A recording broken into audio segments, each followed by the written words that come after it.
Good morning, everybody, and welcome to this webinar on furlough. Changes to the furlough scheme in July and afterwards, and other practical issues to do with returning people to work. My name is Stephen Tenhove, and I'm an employment partner at DMH Stallard in our London office. And I'm joined today by Abigail Mino and Greg Burgess from our Crawley office. We're going to have a webinar today of about 50 minutes. We're going to have two Q&A sessions, a brief one after my talk on lockdown, and then a longer Q&A session towards the end of our presentation today. And we think it'll last about 50 minutes to 55 minutes.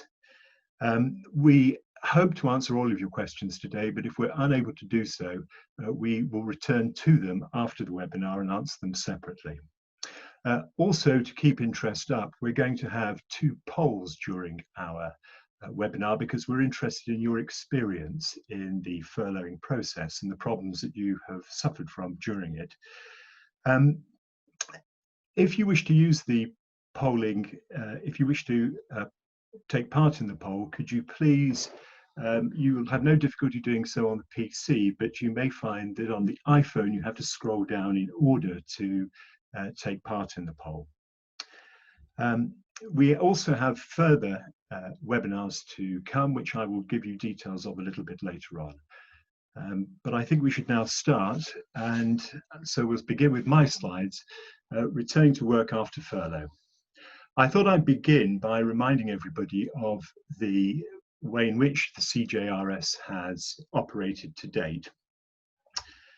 You can furlough people for a minimum of 3 weeks. You cannot work for your employer whilst you are furloughed, and you receive 80% of your salary plus employer NICs and pension contributions is paid for by the government whilst you're on furlough, with of course a maximum ceiling of £2,500 per month. It's been a universal scheme and it applies to all employers in all sectors of the economy. And not surprisingly, it's proved to be extremely popular with employees. Indeed, significantly more popular, I think, than HMRC and the government first anticipated it would be. For example, to the 24th of May, over 1 million employers had furloughed 8.4 million employees, and the CJRS has paid out some £15 billion to date. My understanding is that that figure has now gone up yet further, and now there are 8.7 million employees furloughed, which is an increase from last week of 300,000. Next slide, please.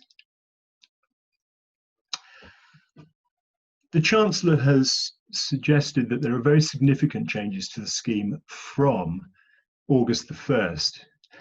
But in my view, the major changes to the scheme are from July the 1st, so they're pretty imminent. The first thing to know after July the 1st is that you won't be able to make a new claim under the CJRS after the 30th of June. So new employers wishing to make a claim, or employers new to the furlough scheme wishing to make a claim, won't be able to do so. Nor will existing employers be able to make claims about new employees. They'll only be able to continue with their existing employees. But there's a twist to this. You can only claim after the 30th of June for those employees who have been furloughed for 3 or more weeks. Sorry, you can only claim after 30th of June for those who've been furloughed for 3 or more weeks. So if an employee has not been furloughed by the 10th of June, you're not going to be able to make a claim for them. And employees can return to work from the 1st of July 2020 and can claim furlough for the time that they're not at work. So this is a major change. And the government appears to have changed its mind because 2 weeks ago, the return to work on a part-time basis and being on furlough on a part-time basis was something that was going to start on the 1st of August. The government has changed its mind, and it's now decided that this is going to be effective from the 1st of July. Could I have the next slide, please? So we're very interested to know, as a group of employment lawyers, whether you are planning to have employees both working part-time and on furlough part-time when this becomes available on the 1st of July. Or indeed, if you're planning to part-time furlough, part-time working at any date after that time, before the end of the furlough scheme. I look forward to your responses now.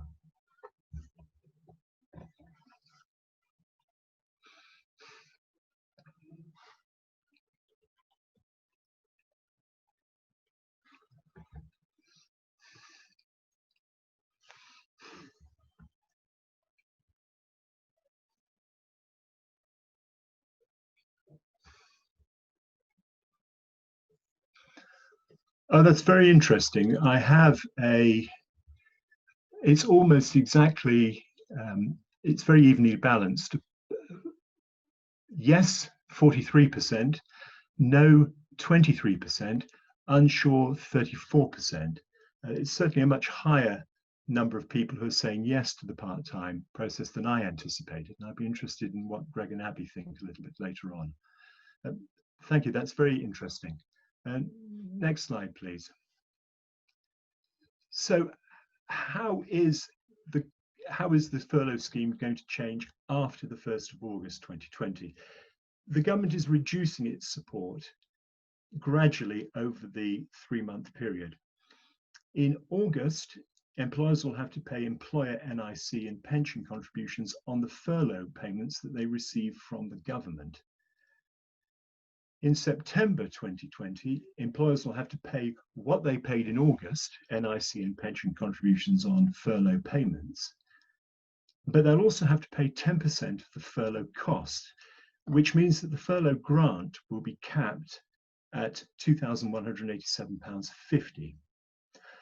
In October, the September regime will continue, but the employer contribution to furlough will be reduced to the employer contribution to furlough will be increased to 20%. So the furlough grant will be capped at £1,875.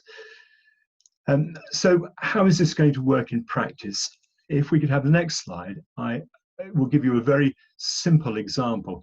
And I apologize for this in advance, because to keep the maths simple, I have chosen a very simple example. An employee who works a 38-hour week for £30,000 per annum. I suspect that many employers may be deterred from using the part-time scheme because it's going to be quite complicated to work out what is owed by whom and when. So let's have a look at this one anyway.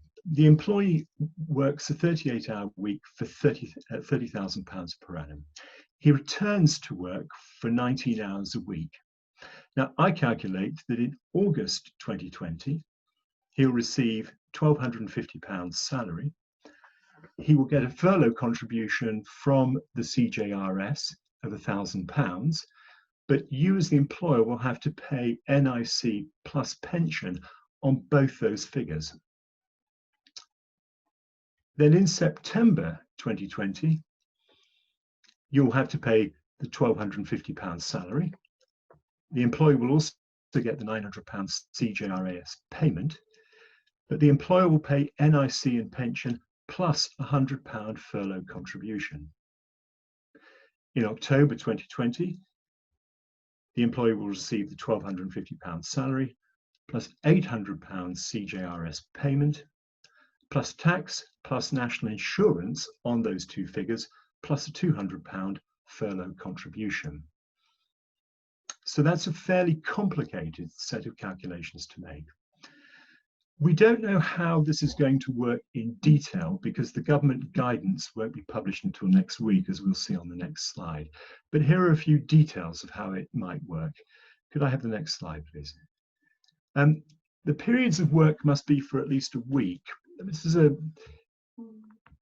is for claiming the CGR payment. You'll have to claim at a minimum for a weekly period.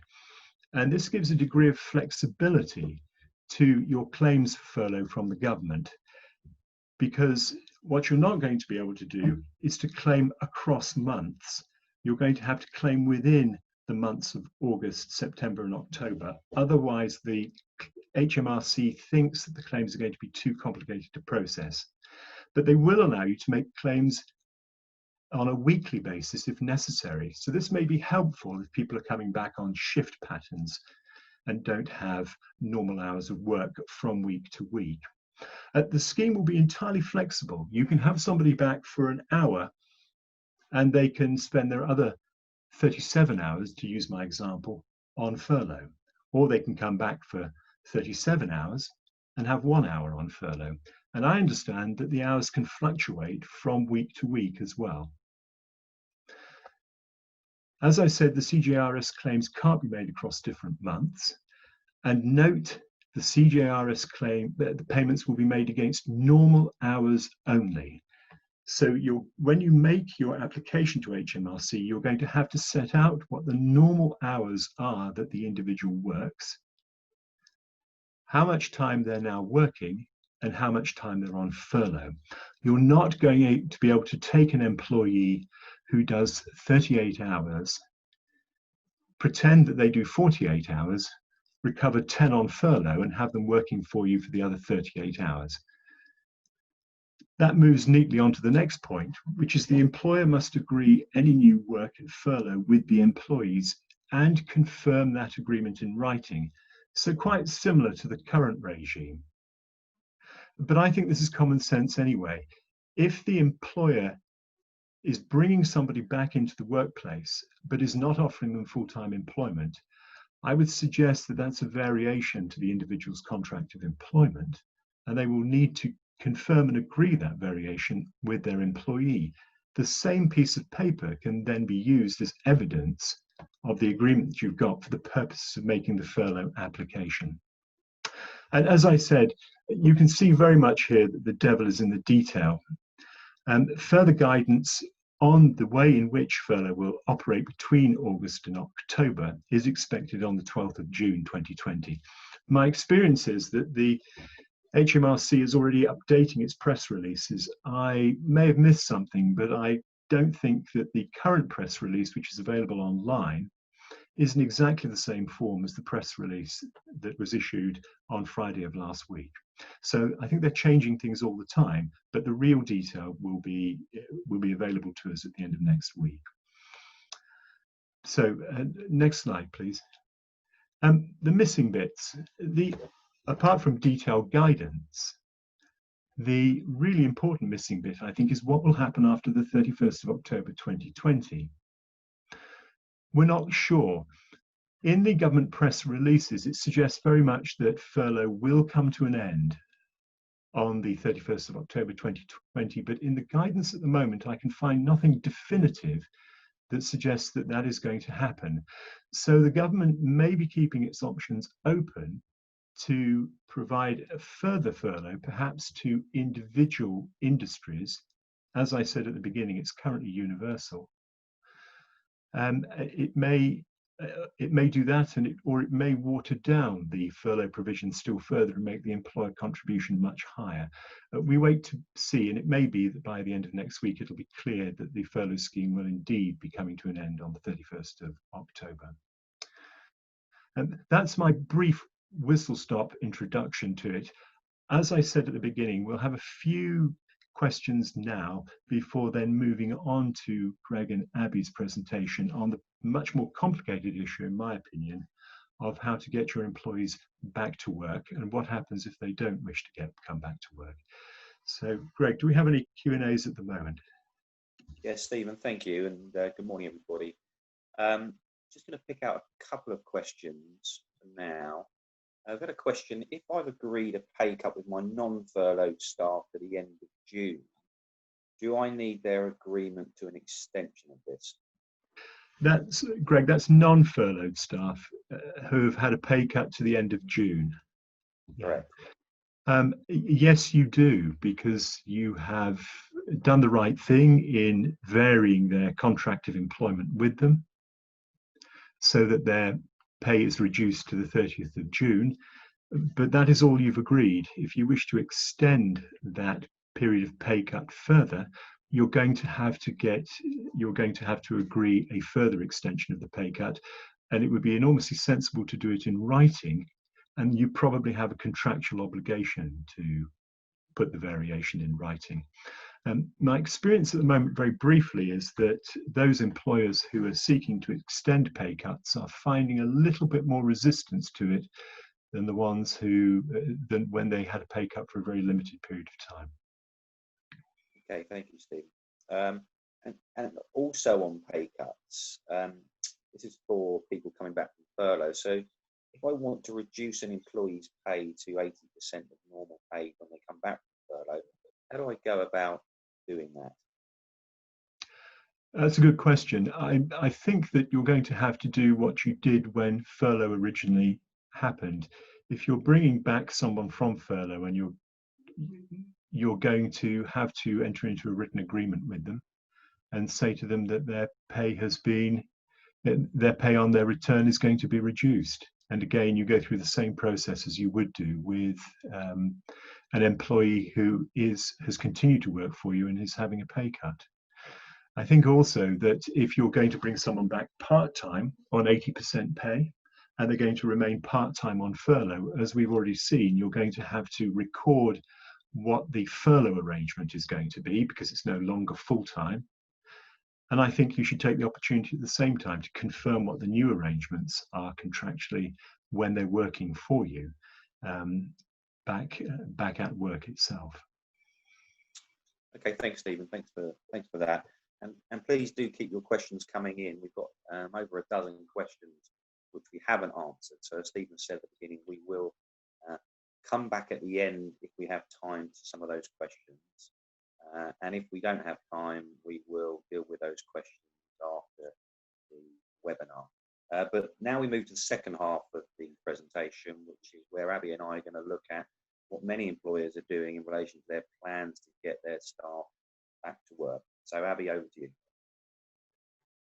Thanks, Greg. And just on your questions, I think most of you have spotted the Q&A tab. If you've got any technical issues as we go through, please use the chat bar and one of our team will get back to you.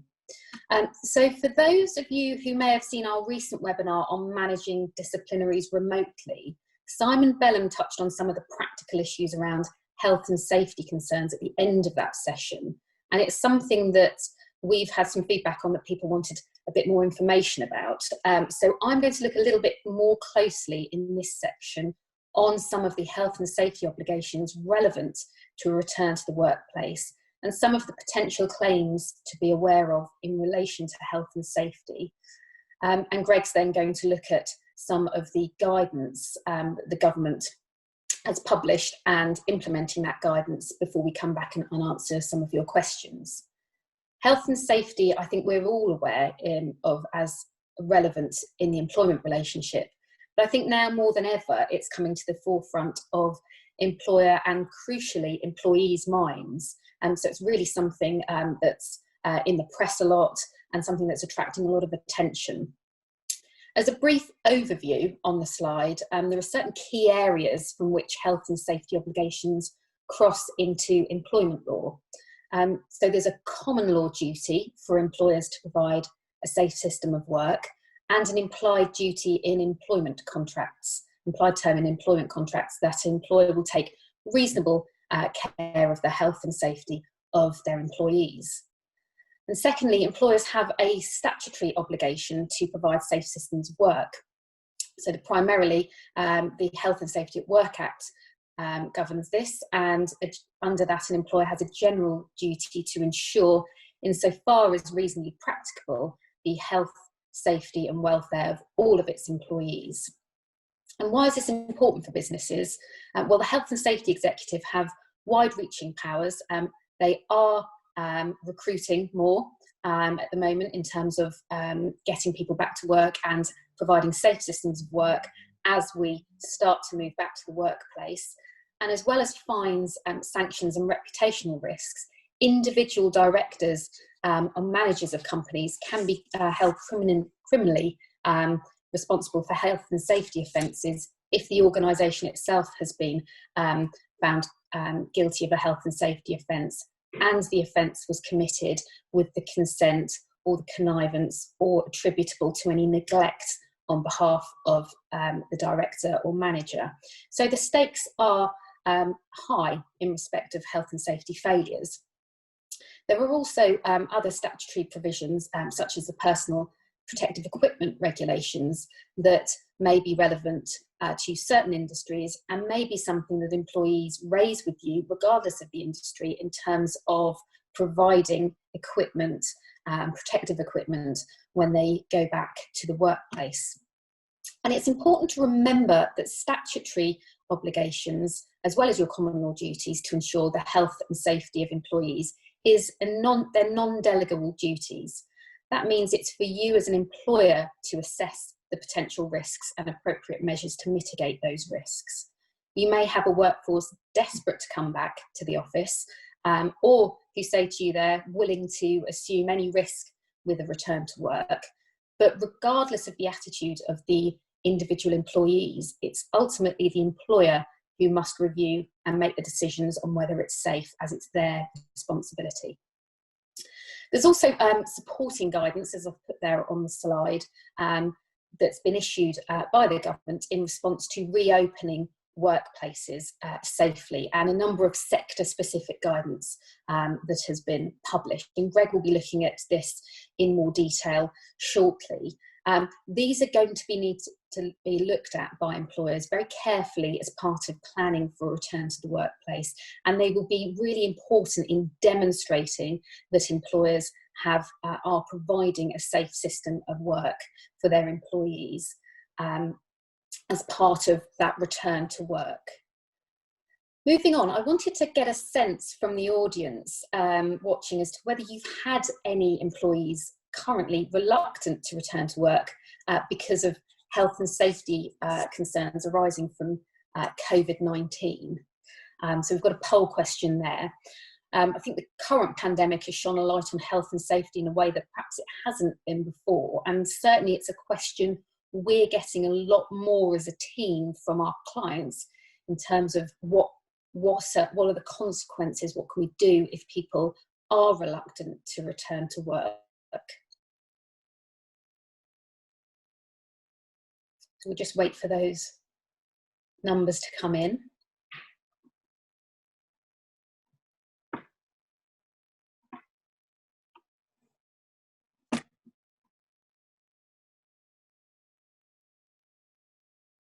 Yes, so quite a few of you, 68% have had some individuals concerned about health and safety, and a 10% unsure, 22% no. That is a high proportion of the workforce, and is broadly in line with the inquiries that we're getting as well from clients and some individuals. And looking at some of the legal issues around these types of questions, the starting point, generally speaking, is that employees must obey reasonable management instructions when they're given to them.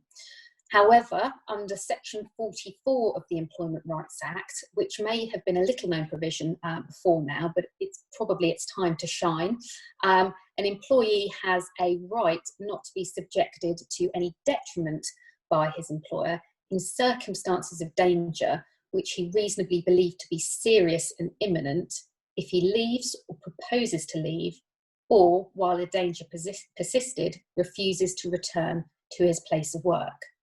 And under Section 100, dismissals based on that reason would be automatically unfair. There's no qualifying period required for that type of unfair dismissal claim and no cap on compensation. The statutory wording is a bit of a mouthful, and so I thought I'd just pick up on a couple of the key areas which will be important to look at in terms of analysing the potential risk with any given situation when concerns are raised. The first point to note is that the concept of whether an employee considered there to be circumstances of danger is likely to be widely interpreted by a tribunal. So, for example, if the relevant guidance by an employer, then a tribunal is that there are circumstances of danger associated with the workplace. But it could also include the risk of contracting COVID-19 from an infected colleague or customer, although the danger would need to be reasonably believed to be serious and imminent in order for the employee to raise it as a concern. And you can see the steps that an employer takes to minimise the risks of contracting the illness in the workplace is likely to be highly relevant to the danger that the employee considers to be imminent. So a lot of the steps that Greg's going to be talking about in terms of undertaking your risk assessment, implementing it and communicating it is going to be crucial in minimising your risks under these types of claims. The focus then will turn to what an employee's reasonable belief of that danger is. An employee doesn't have to demonstrate that the danger actually existed. The question, if it came before a tribunal, would be whether they reasonably believed that, for example, attending work would put them in serious and imminent danger. Again, what an employee knows about the steps that their employer has taken to address the danger will be really important to assessing whether their belief was reasonable. So communicating your risk assessments and your plans is key. And a tribunal, it's not just a one-way street. A tribunal will expect an employee to have cooperated with their risk assessments and discussions about return to work and be informed of what the employer is doing. But it's fair to say, I think, that an employee will probably have a fairly low bar in terms of demonstrating a reasonable belief. And there's unfortunately, no one perfect answer to avoid these health and safety risks. And almost always a degree of caution is going to be required before any formal action is taken. And ultimately, if an employee does consider that they have suffered a detriment or been dismissed as a result of raising a concern, and a tribunal looks at whether it was reasonable or not for them to hold that belief, they're going to have to look at things, a variety of factors, like the age of the individual. So were they 25 with no underlying health conditions, or a male in their 60s with an underlying respiratory condition? What was the R rate like at the time that the individual raised their concerns in that particular area in which they worked? Where were we as a country on the 5-step scale? There's going to be a variety of factors that's going to contribute to how reasonable that belief was and how reasonable it was for your employee to make the concerns, raise the concerns that they have done. And you can absolutely see the difficulty that employers are going to face balancing the need to get back to normality and get people back to work, faced with what may well be genuine and reasonably held concerns by their employees. And certainly there is no one-size-fits-all in terms of an approach to this, and conversations with that individual employee as to what they are concerned about and any steps to mitigate those concerns are going to be really important, certainly as a first step before any further action is taken. Another potential avenue that I've put up there on the slide for employees with health and safety concerns is whistleblowing protection.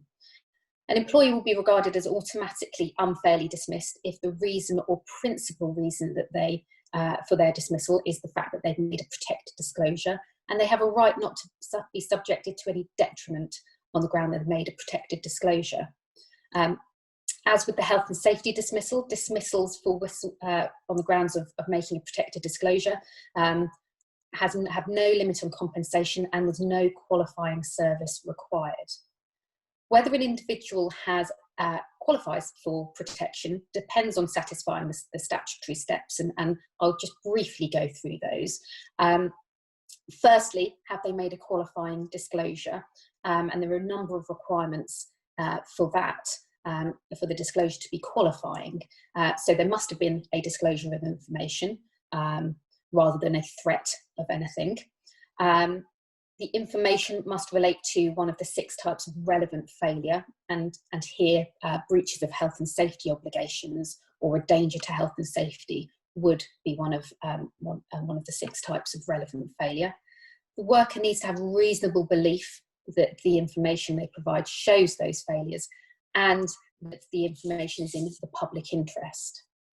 And for that qualifying disclosure to be protected, it needs to be made to a relevant person, and primarily employers are the normal person that or organisation that the disclosure is made to.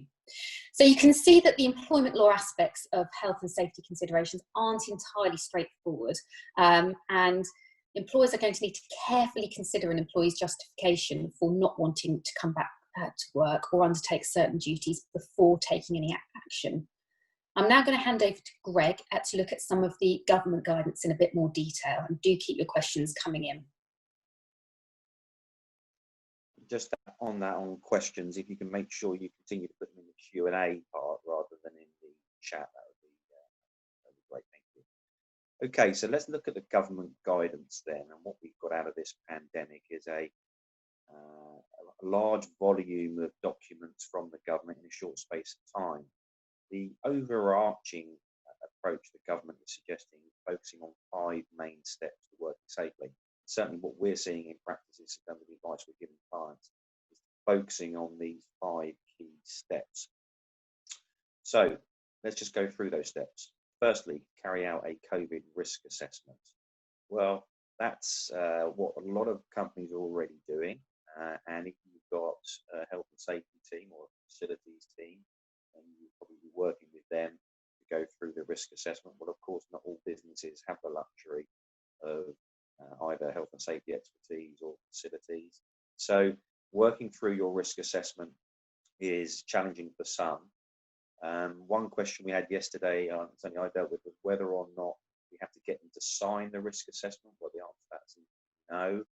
What you need to do, though, you need to make sure that you are engaging with your staff and that you are sharing the risk assessment with them, and then you are getting their views on where they see risks in terms of the workplace. So certainly it's very much a two-way dialogue in terms of the risk assessment. If you want to get a template risk assessment document, I certainly know that on the HSE website, the Health and Safety website, there's various templates which you can access. So I do recommend going there if you haven't already got that training. Second step in the government's guidance is about developing a cleaning, hand washing, hygiene procedures, and whatever your working environment, very much we're expecting employers to increase the use of hand sanitizer throughout their office buildings, and that falls into the second step the government recommends. The third step, which is really at the start of this whole consideration, is to make sure that you are helping people to work from home. The government is absolutely clear that where people can work from home, you should be encouraging them to work from home. And then you should be providing them with the equipment and the facilities to help them work from home. The fourth step is to maintain the social distancing of 2 meters where possible. Yes, that is achievable in some office environments, but some it's not. So it leads to the fifth step, which is where you can't keep the 2 meters apart. You need to make sure you're taking steps to manage the transmission risk. Next slide, please, Amber. Okay, so what we have is we have an overarching document from the government which sets out their guidance. There's then various different sets of guidance for different environments. So one is around the office environment. There's another one around working in warehouses, manufacturing sites. There's others for people who work in cars, vehicles. This is taken from the guidance in relation to office environments, but it can be used for the other areas as well. The guidance each are around 30 pages, so there's fairly detailed amount of information in there, but a lot of it carries across from one to the other. So let's just think about how the government is saying we put this into practice. And it's about thinking about what the whole journey is in every sense in relation to your staff from the moment they leave home to when they get home as well. So in terms of getting to work, it's very clear that you should be encouraging your employee to avoid public transport where possible. Employers are thinking about whether they're going to be able to increase the use of running to work, walking to work, biking to work. Are you going to put in place more cycle racks? One of the hot topics in any office, I know from personal experience, is the use of parking spaces. Well, many of us will have visitors parking spaces. We'll have far fewer visitors in our premises. So can we make more efficient use of the parking spaces that we have? to encourage people to get to work from home. In terms of the working day, lots of businesses are doing some fairly interesting things around staggering start and finish times. The point here is that we've got to try and avoid everyone arriving to work at the same time and leaving at the same time. So staggered start finish times, teams A, teams B from week to week, red team, blue team is what we're seeing. So the red team might be working in week 1, the B team in week 2, and then in between the weeks at the weekends, deep cleans in the offices are prevalent as well. Next slide, please, Amber. Okay, so what's the new office environment going to look like? Well, firstly, getting into the building and leaving the building. Can we make better use of multiple entrance points? It doesn't always have to be the same door that everyone goes into and out of. And that's a question of working with your landlords and perhaps other tenants in your building if it's a multi-tenant site to agree different entrance points for different groups of staff. A lot of businesses are putting in a one-way system through their office. They are deactivating turnstiles to avoid people having to touch anything to then go into the office area. They're looking at desk configurations, and certainly we're seeing banks of desks being reconfigured to ensure we have the 2-meter social distancing where possible. Many desk configurations already have partitions in place and query whether or not you need to put in screens, and that's a question of an assessment. You need to look at your configuration, you need to look at whether or not you're achieving the 2 meters, and if you're not achieving the 2 meters, then it may well be appropriate to put in screens to avoid that transmission risk.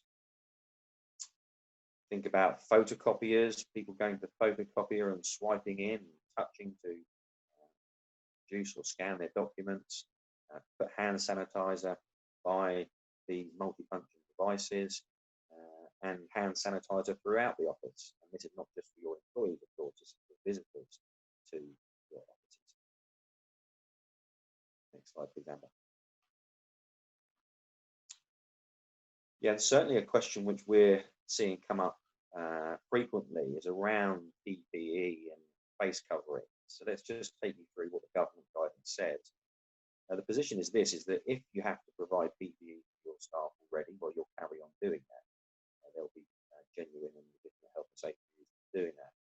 The government guidance, though, says in relation to additional PPE, as well as face coverings, that they don't see that there is compelling evidence to suggest that they significantly reduce the transmission risk. So there is not an obligation on you as employers to provide face coverings. However, if you do, you should be aware that you've got to put in place steps to ensure that if they are worn, people wash their hands before they put their covering on, that they avoid touching their face. If they do touch their face, then they need to change their face covering.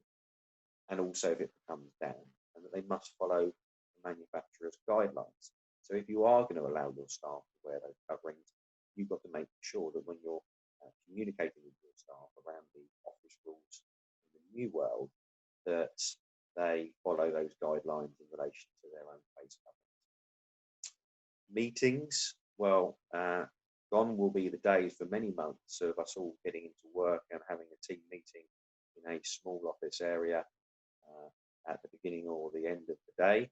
I would expect employers to continue using video conferencing and Zoom meetings and Microsoft Teams as they are now, even if you've got people in the office environment. Same applies for your visitors to your offices. Only essential visitors should be coming into your office. They come into your office and they will go through the same protocols in terms of sanitization of their hands, and in terms of the office they go and use, we would expect perhaps reduced refreshment facilities to avoid them touching glasses or cups unless they've been properly cleaned and sanitized. We're seeing clients, certainly I was dealing with a client a couple of weeks ago who They are going through an induction process before an employee comes back to the office and goes to their desk. They will come into the office. They will go straight into a training room, effectively, where there might only be 3 or 4 people to keep that 2 meter distance, and they are going through an induction process to explain exactly what the new rules are for the office environment and what's expected of them and what they can expect from their employer, as much as a reassurance as much as anything.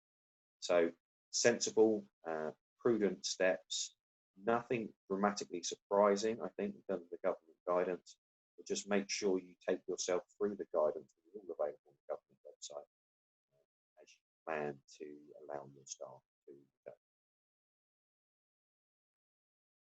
Next slide, please. Yeah, just one final consideration, which in my view is probably one of the most significant, is around what we're doing as employers to deal with the wellness and mental health issues that are already being experienced and will no doubt continue to be experienced over the coming weeks and months. Everyone's in a different place in their head in relation to what's been happening since March. Some are very close to it in terms of having suffered bereavements, high levels of anxiety, worried about work, worried about finances, maybe worried about their family. And there's no doubt, just from speaking to family and friends, I'm sure we're all in the same boat, where everyone has a different approach to it. Some are fairly relaxed about the risk, and some certainly aren't. And we need to be flexible in our approach to how we deal with the mental health issues that are going to come out of this. The government has produced its own guidance. I reference on the slide here the ACAS guidance, and I commend that to you. It talks about appointing mental health champions, mental health support groups. Some of you would already have these in place, but if you haven't, consider that. If you've got an employee assistance program, particularly through your private medical cover, then you'd remind your staff about that. The ACAS guidance also recommends you look at the Mind websites, the charity Mind, because they publish what's called wellness action plans. And if you go onto the Mind website, you can see some more information about these plans.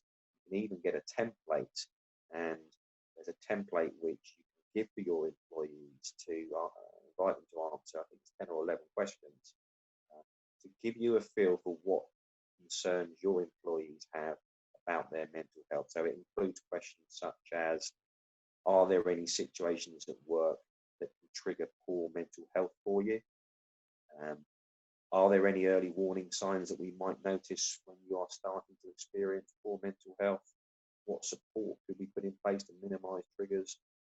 So these are the sorts of questions that are in those wellness action plans. It may be that you want to give those to your staff and ask them to fill those in. It will depend on your business and how many employees you've got, whether that's manageable. But that's good stuff. The other thing I would recommend to you is on the CIPD website. They do have a mental health training slide deck, which is available, I think, for the public to access. So if you're looking to do some mental health training for your staff, then there's a free accessible slide deck there. Okay, so that's all I was going to say for now. There's lots to cover in terms of returning to work. It's 10:44, so we've got 15 minutes for some questions, Stephen. So, well, Greg, there have been a large number of questions coming in. Thank you very much for that, and to Abby. One for you, Greg, a very simple question, but a very good one, is what if an employee refuses to return to work? Okay, thanks, Stephen. Yeah, and certainly we've had this in various shapes and forms. I certainly dealt with 1, 2, 3 weeks ago where we had a person refusing. And the questions are, well, firstly, why are they refusing? And secondly, what steps have you put in place to adapt your workplace to reduce that risk? Well, in this situation, the one I was dealing with, for example, we had a guy who had been working from home since March. He hadn't literally been out of his house, him and his wife and his children, since March. He was clearly very anxious about the transmission risk. And the employer said, well, our practice is to get everyone working in the office. The problem the employer had in that situation was that he'd been working effectively from home since March. So to insist he comes back from the office just because that's our standard practice, as I said to them, is a high risk approach to take. So yes, you might get refusals. It's about how reasonable their refusal is. And if you've done everything you possibly can to assess the risk, manage the risk, and if you absolutely need these people to work from the office because they can't work from home, if they then refuse still to come back to work, then you could look at that on the basis of them failing to follow a recall instruction. But you can see a situation as we get into the latter part of this year, into next year, when all these instances come before a tribunal, where a tribunal will have a high expectation of employers as to what they will do to try and get their people back to work, but most importantly to enable them to work from home if they can. Thank you, Greg. Another one for you, I think, Abby, is again another very straightforward question, but a very clear one. Can we conduct temperature checks on employees, visitors, etc.? So 2 points really, I think, duties and towards employees, and you're right to look at visitors as well. Thanks, Stephen. Yeah, certainly something. Temperature checks have been seen sort of around the world in various different forms. It's currently not something, I don't believe, that's recommended by the UK government or the World Health Organization on a mass scale. Having said that, there is nothing in principle to stop you from doing that in relation to your employees or visitors. One of the key concerns, I think, or thought processes that you will need to turn your mind to if you are going to be doing that is around data protection. So as an employer or someone, an organisation who's welcoming visitors, you would be the data controller of that personal data from your employee or visitor, and that will be special category data, so you can only process that in under certain grounds under the GDPR. The Information Commissioner's Office has a workplace testing guidance, and that it says that you should be able to carry out health testing on employees and visitors, as data protection law doesn't prevent you from taking necessary steps to keep employees and the public safe during a pandemic, but you need to follow the general data protection principles before doing so, which will continue to apply, notwithstanding the fact we're in a pandemic. And one of the advisable things to do is a data protection impact assessment before you roll out any temperature checks, to ask questions or to look at whether there are any less intrusive means of checking or mitigating the risk of the spread of COVID-19. And within that, you'll be asking things like, who's going to undertake the tests? Can the individuals take their own temperature, or is someone within the organisation going to do it? Are you going to keep records? If so, for how long? And what are you going to do if individuals, either employees or visitors, refuse to take the test or fail the test? And all of that information will need to be given to the individuals before the tests are carried out, and privacy notices updated, etc. So yes, in theory you can do so. I think you're going to need to be very clear that there is a benefit to doing so, because there will be some work that's needed on the data, certainly on the data protection front, before implementing anything like that. A number of questions have touched on the of gathering information about employees' health from them in more detail than they have done in the past. I assume that the same things would apply for medical records and questions about intimate questions about health generally. Yes, yeah, absolutely, Stephen. Yeah, so the data protection principles that you will all, as employers, have followed since the GDPR was introduced and prior to that, continue to apply in the current pandemic. The ICO is sympathetic to the fact that clearly we need to, there will be a need to find or ask some questions in order to try and protect the health and safety of individuals at work. But in terms of processing that and keeping and retaining records, you still need to follow the same processes as you would have done previously. That's very interesting. An odd question, but an interesting one. Can I force my employees to stay indoors at lunchtime? Abby. Well, again, I think in principle you can consider it. I think my view would probably be whether and to what extent that makes any significant difference to your risk levels as an organisation, what you're looking to achieve when you're doing so. Presumably you'd be asking them to stay inside because you want to avoid them catching or contracting COVID-19 if they went out at lunchtime. But, you know, I think you'll have to look at the other factors, like how they get to work, you know, how will they get lunch if you keep them inside? Are you going to provide that facility? And is that in and of itself going to create a risk of transmission within the workplace if you're providing food to avoid them going out? And really, based on what they do outside of the workplace, is keeping them inside going to significantly assist in avoiding any risk.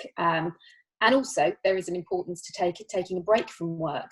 So I think, in theory, yes, you could look at that. I think in practice, it's going to be unlikely for many organisations that it's going to make a material impact on their overall risk management.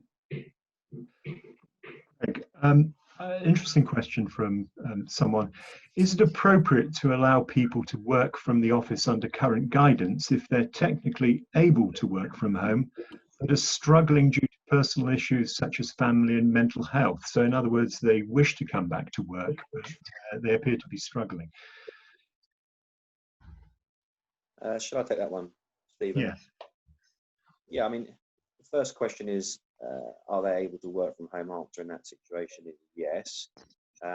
If they are struggling to work from home because of the mental health impact, then you would engage with them over that, and you would talk to them about whether they can work from the office. It's part of your risk assessment. Yes, you do a broad risk assessment for your whole business, but you would also look at individual circumstances. And if an individual was coming to you saying that I'm just struggling so much at home, you know, for whatever reason, whether they're supporting someone who's shielding or whether they are themselves just on their own at home, they want to desperately get back to the office, yes, you can potentially prioritise them to be one of the first to return to the office, but you can only get anyone back in the office when you are satisfied that it is safe to do so. The primary point of the government's guidance at the moment is that if they are able physically to work from home, then you should be continuing with them working from home. Thank you. I've got to go. Well, there are a large number of questions coming in. It's very encouraging. I've got a couple on furlough, which I'm happy to discuss amongst the three of us. But one question is, can I make people redundant while they're on furlough? And my answer to that is yes, you can. The fact that they're on furlough makes no difference to your ability to make them redundant. Of course, once you've made them redundant, then they will no longer be on furlough, and you would have to pay them redundancy money as well. The hope is that if they're on furlough, they may return to work. But if you anticipate there is no work for them should on their return from furlough, then you can make them redundant, and you'll incur the normal cost of doing that. Do either of you have anything to add to that? Just a practical thing, really. No. With, you know, what are we seeing from clients?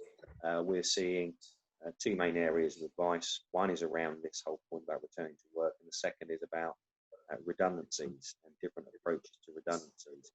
We're seeing some fairly wide-scale redundancies. We're seeing wide-scale changes to terms and conditions. Lots in the press this week about DA and the unions up in arms about their proposing changes to T's and C's, and almost presenting as if they're capitalising on the opportunity. Well, we're seeing lots of businesses who are looking at the whole of the employment relationship and how sustainable the current benefit and salary structures are. And if you are trying as an employer to avoid redundancies, which everyone is, or to mitigate the number of redundancies, you will be looking at other things such as changing T's and C's. And that's commonplace throughout our client base. That's very interesting, Greg. Thank you. A very nice question is that if we're if everybody is on furlough and we don't intend to change any of our furlough arrangements going forward after the 30th of June, whether I need to send out a new furlough letter to my employees.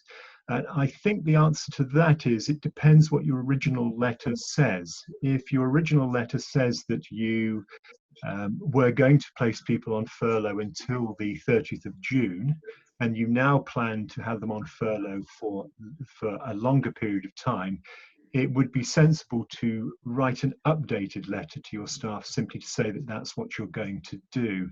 And that not only keeps your staff informed, but of course it also provides you with some of the evidence you'll require for HMRC when they come to consider your your application for a furlough grant. So if everything is as it was before, do check your furlough letter to make sure that you don't have to update it.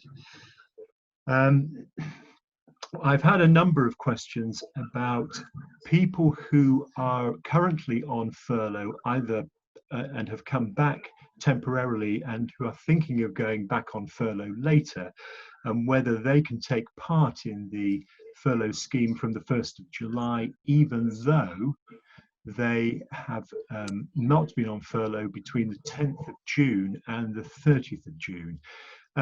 My understanding of the scheme, but I'm afraid this is part of the devil in the detail, is that you won't be able to make applications for a furlough grant after the 30th of June for new employees, and new employers won't be able to make applications. So if you have somebody who is already subject to furlough or has been in the past, and you've made a claim for them in the past, you will be able to do that, is my understanding. But I suspect that will be confirmed next week, which is not very helpful when we think about the timing here. I think we've got time for a couple more questions. Abby, I think this is a very interesting one. Can an employee be disciplined or dismissed if they refuse to come into work because of concerns about their commute?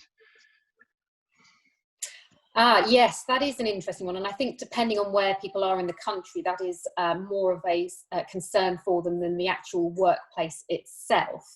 And I think touching on what Greg said about the government guidance, there is a real drive to get people to come to work at different times to avoid rush hour and to really reduce the risk of that, of them contracting it on their commute. It is not inconceivable that dismissal or detriment as a result of raising a concern about their commute could bring an individual or an employee within that section 44, section 100 health and safety remit in terms of bringing a claim. It could potentially cover that if it was a reasonable belief in a serious and imminent danger. You know, it has to be one that they could not reasonably be expected to avert. So things like flexible working, travelling at off-peak times, looking at different ways of coming into the office may well reduce that risk. But it is a real difficulty, I think, for a lot of employers, particularly if they're based within city centres. Yes, thank you. It's very interesting. And another very practical and straightforward question. where 2-meter distancing within an office environment is not possible, what are the types of mitigating actions an employer can take? Greg, do you want to answer this one? Yeah, so I think what you do is you go back to the government guidance, and what it tells you is there's 6 key things that you might look at. So where you can't get the 2-meter distance, firstly, consider whether an activity needs to continue for the business to operate. Secondly, keep the activity time involved as short as possible. Use screens or barriers to separate people. Use back-to-back or side-to-side, so people don't face each other face-to-face. And a couple more options: the staggering of the arrival and departure times, and then finally reduce the number of people each person has contact with by using fixed teams or partnering. So that's in the government guidance, and I would always take yourselves back to the government guidance to give you answers to some of these practical questions. Thanks, Greg. It is now 11 o'clock, and we said that our webinar today would be between 50 minutes and an hour long. I'm happy to deal with one more question, but I'm afraid that there are a number of questions which have been posed, in fact more than 50, which we're simply not going to get round to answering in this format. And what we'll endeavour to do is to answer the questions after this seminar in some way, although I expect with the volume of questions it may take us a while to get back to everybody. The final question I've got is if someone is not working on a 38-hour week, but is, for example, working on a 22.5-hour week, whether they can have a 12-hour furlough and have a 10.5-hour working week. The answer to the question is that, as I've said a little earlier, you can do it in any combination at all, I understand. You can have people back for simply an hour and working, being on furlough for the other 37 hours. So it really is, from the July the 1st, a very, very flexible scheme. But as I said at the beginning, it's likely to be a very complicated scheme as well. And I think that we'll have to see how it sorts itself out. The guidance is out next week, and I think this will resolve a number of the tricky issues in the matter. So thank you all very much for joining us this morning. I hope it's been useful, even though it's been a very quick trip through some very complicated issues. We do have another webinar in a fortnight's time, but on a slightly different topic, which is the changing landscape of employment tribunals. And we not only have partners and other solicitors from DMH presenting on that occasion. We've also got a part-time employment judge coming along as well to discuss how the way in which employment tribunals are changing the way that they operate their hearings has been greatly accelerated by the COVID-19 crisis, and how this is going to bring forward a number of major changes which were already planned for the employment tribunals. I hope you'll join us then. I think it would be very interesting indeed. So thank you very much for tuning in, and I'm very sorry that we've been unable to answer so many of the questions that you put in, at least at the moment.